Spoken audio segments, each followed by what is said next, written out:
What if I told you that the vast majority of your financial decisions are made on autopilot by a part of your brain that might be working against your wealth? As a financial psychologist, I've seen countless brilliant women sabotage their own success without even realizing it. They follow all the conventional advice, but their bank accounts just don't reflect their intelligence. They're competent, they're ambitious, and yet they feel stuck. And no, this isn't a failure of character or because you're bad with money. It's a system glitch. Thanks to research from Nobel laureate Daniel Kahneman, we know the human brain has two operating systems, a fast, automatic, emotional one called System 1, and a slow, logical, effortful one called System 2. Kahneman's work shows that System 1, the automatic brain, runs the show most of the time, especially when it comes to money. It relies on shortcuts and emotional responses that, for many women, are programmed by society for some pretty disastrous financial outcomes. Today, we're exposing the four most common invisible psychological traps, the brain glitches, that are draining your bank account and keeping you from the financial freedom you deserve. And more importantly, I'm going to show you exactly how to override them and get back in the driver's seat of your own money. Section 1. The Good Girl Default. The first and maybe the most deeply ingrained glitch is what I call the good girl default. This is that subconscious program whispering that your value comes from putting others first. It's the voice that insists you must be the nurturer, the peacemaker, and the provider for everyone around you, often at your own expense. This glitch often shows up as the family bank syndrome, where you find yourself repeatedly bailing out adult children, partners, or other relatives and dipping into your own retirement funds to do it. One woman I worked with, Michelle, spent over $100,000 from her retirement savings on her daughter's dream wedding. Her reasoning? A daughter's vision pulls on a mother's heartstrings. This is the good girl default in action. A financial decision driven not by logic, but by a deeply conditioned emotional need to give and seek approval. We see it when women prioritize saving for a child's college fund over their own retirement, a move that can be a form of financial self-sabotage. This isn't just generosity. It's a programmed belief that your needs should come last. This conditioning leads smart women to undervalue themselves, hesitating to negotiate salaries or charge what they're worth because they're terrified of being seen as demanding or selfish. So, how do you fix this? You have to consciously rewrite the code. The solution is to practice setting firm, kind boundaries. This starts with recognizing that your self-worth is not tied to what you can give to others. You have to internalize the financial equivalent of putting on your own oxygen mask first. Start small. The next time you feel that pull to overgive, just pause. Ask yourself, is this choice serving my long-term financial security, or is it serving a short-term need to be liked? Practice saying no kindly but firmly. A simple script can be, I love you and want to support you, but I'm just not in a position to help financially right now.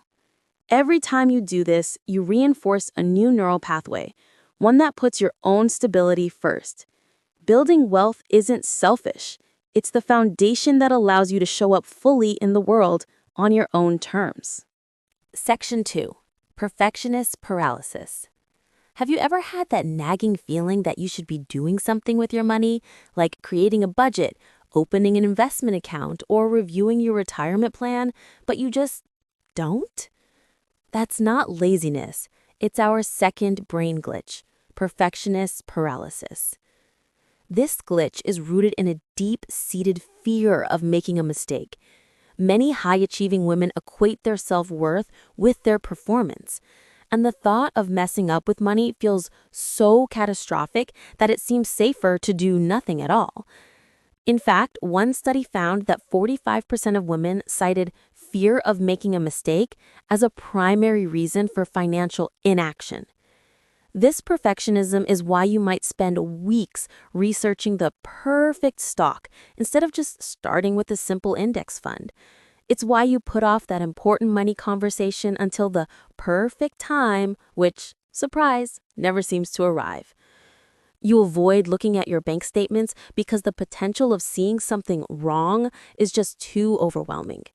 But this avoidance doesn't solve anything. It just keeps you stuck in a cycle of inaction and anxiety. The fix for perfectionist paralysis is to embrace the mantra, action over perfection. You have to give yourself permission to start messy. The most successful investors aren't the ones who never make mistakes. They're the ones who get in the game and learn as they go. So instead of trying to find the perfect investment, just start by automating a small, regular contribution into a diversified, low-cost fund. You have to learn to see financial missteps not as a judgment on your intelligence, but as data. So you overspent last month. Great. Now you have data on your spending triggers. An investment went down? Okay. Now you have data on your risk tolerance. Forgive yourself for past mistakes, learn the lesson, and move on. The goal isn't to become a perfect investor overnight. It's to become a more educated and confident financial decision maker, one action at a time. If these glitches are starting to sound a little too familiar, you are definitely not alone. The good news is, just by recognizing them, you're taking the first step to rewiring your brain for wealth. If this is resonating with you, do me a favor and hit that subscribe button so you don't miss out on more content like this. And because I know that pinpointing these automatic patterns is the hardest part, I've created a free brain glitch identifier worksheet for you. It's a simple journaling guide to help you figure out exactly where your automatic brain might be sabotaging your finances. The link to download it is in the description below. Section 3. The Burnout Binge. The third glitch is one that thrives in our modern, always-on culture, the burnout binge. As a professional woman, you're likely carrying an immense mental load. It's no surprise that reports like the American Psychological Association's 2023 Stress in America survey highlight that women consistently report higher levels of stress than men. When your brain is exhausted, your logical system 2 goes offline, and your impulsive system 1 grabs the steering wheel. For many, this leads straight to what we call retail therapy. You survive a stressful day, so you buy a new pair of shoes. You land a big project, so you celebrate with an expensive dinner. This creates a nasty little feedback loop. The purchase provides a temporary dopamine hit, but that relief quickly fades and is often replaced by guilt or financial anxiety. That new anxiety then drives more emotional spending, and the cycle continues. The key to breaking this cycle isn't shaming yourself or vowing to never fun spend again.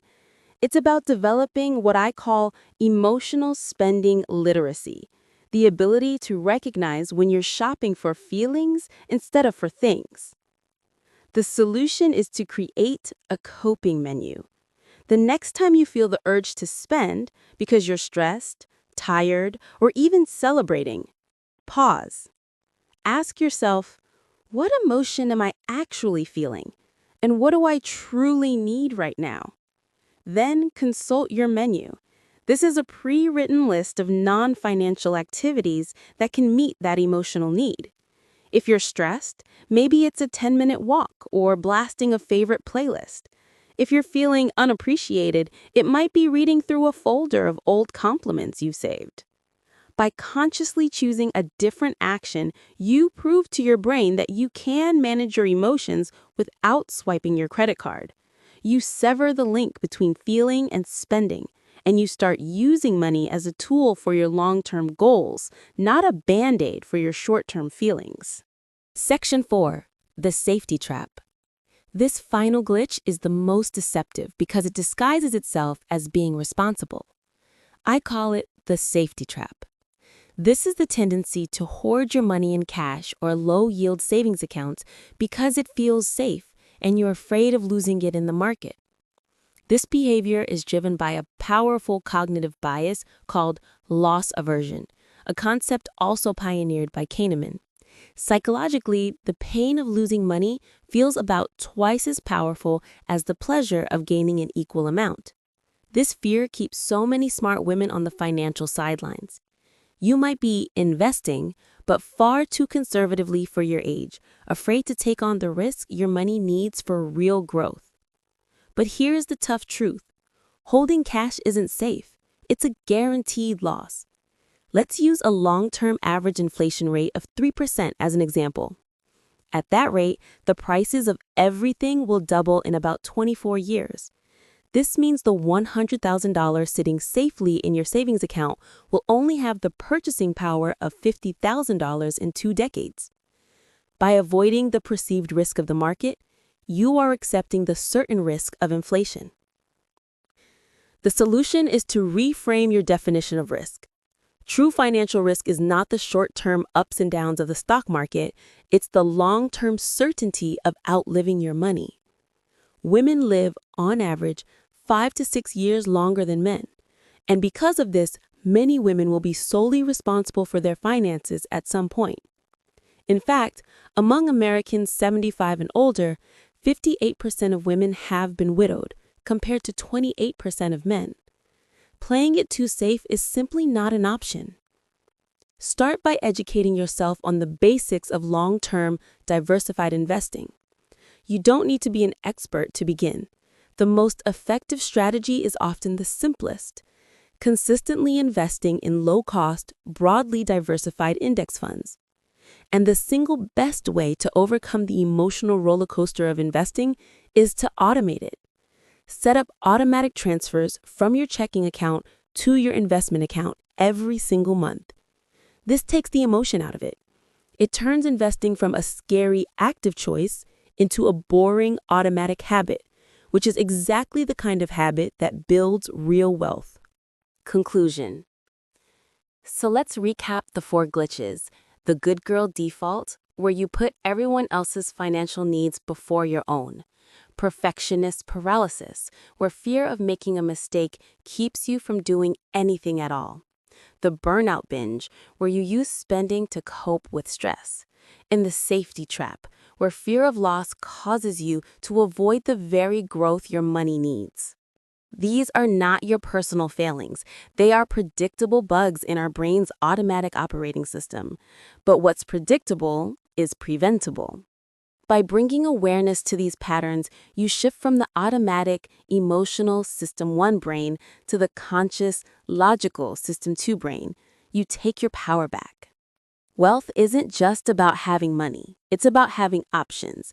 It's the freedom to make choices based on what you want, not what you need to survive. And that freedom begins the moment you decide to move from being a passive passenger to the active driver of your financial life. I want you to leave a comment below and tell me which of these 4 brain glitches resonated with you the most. Thank you for watching.